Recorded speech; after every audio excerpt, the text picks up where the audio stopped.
నల్గొండ జిల్లాలో 30 కొత్త సహకార సంఘాలు ఏర్పాటు చేయాలని నిర్ణయం చేసినట్లు జిల్లా డీసీఎంఎస్ చైర్మన్ బొల్లా వెంకటరెడ్డి తెలిపారు. దీనిపై అందరి సలహాలు, సూచనలు తీసుకోవడం జరిగింది అన్నారు.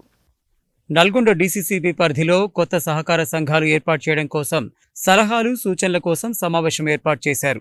ఈ సమావేశంలో సహకార సంఘాల అధ్యక్షులు, సెక్రటరీలు, అలాగే జిల్లా డీసీఎంఎస్ చైర్మన్ బొల్లా వెంకటరెడ్డి పాల్గొన్నారు. ఈ సందర్భంగా డీసీఎంఎస్ చైర్మన్ బొల్లా వెంకటరెడ్డి మాట్లాడుతూ నల్గొండ జిల్లాలో 30 కొత్త సహకార సంఘాలు ఏర్పాటు చేయాలని నిర్ణయించడం జరిగిందని, ఇందుకు గాను అందరి సలహాలు, సూచనలు తీసుకోవడం జరిగిందని అన్నారు.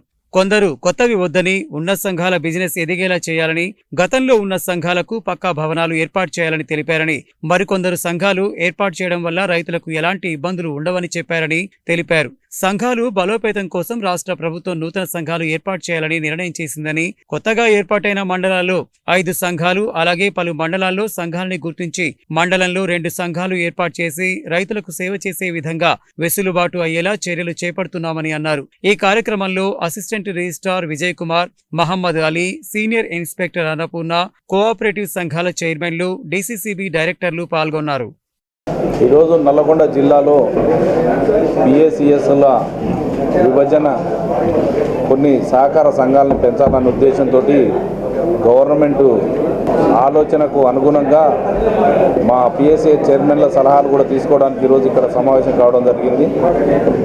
ఇక్కడ వచ్చిన అందరి చైర్మన్ల సలహాలు, సూచనలు తీసుకున్న తర్వాత వాళ్ళ అభిప్రాయాలను ఇక్కడ సూచించడమే కాకుండా మళ్ళా వారి తీర్మానాల ద్వారా కూడా పంపించమని చెప్పేసి అందరూ చైర్మన్లకు తెలపడం జరిగింది.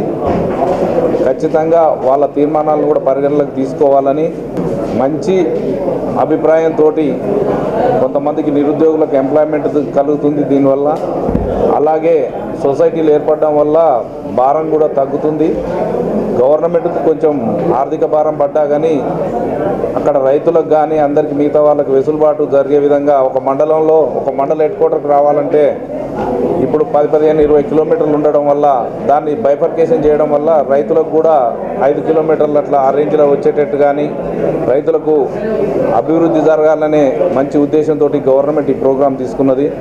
దీన్ని అందరు చైర్మన్లు కూడా స్వాగతిస్తూ కొన్ని ఇప్పుడు ఎందుకంటే సహకార సంఘాలు అంతంత మాత్రంగానే నడుస్తున్నాయి కాబట్టి దీనికి సంబంధించి జీతాలు ఇవ్వడం కానీ, తర్వాత ఇన్ఫ్రాస్ట్రక్చర్ చేయడం కానీ, దాని విషయంలో మంచిగా ఆలోచించి ఒక నిర్ణయం తీసుకోవాలని ఈ ప్రభుత్వ నిర్ణయాన్ని మేమందరం స్వాగతిస్తూ ఖచ్చితంగా ఇంప్లిమెంటేషన్ జరగాలని, జరిగే క్రమంలో కొన్ని ఆర్థిక ఇబ్బందులు జరుగుతాయి కాబట్టి ఆర్థిక ఇబ్బందుల గురించి గవర్నమెంట్ ఆలోచించి మా సలహాలు, సూచనలు కూడా చైర్మన్ల ద్వారా పంపిస్తాం.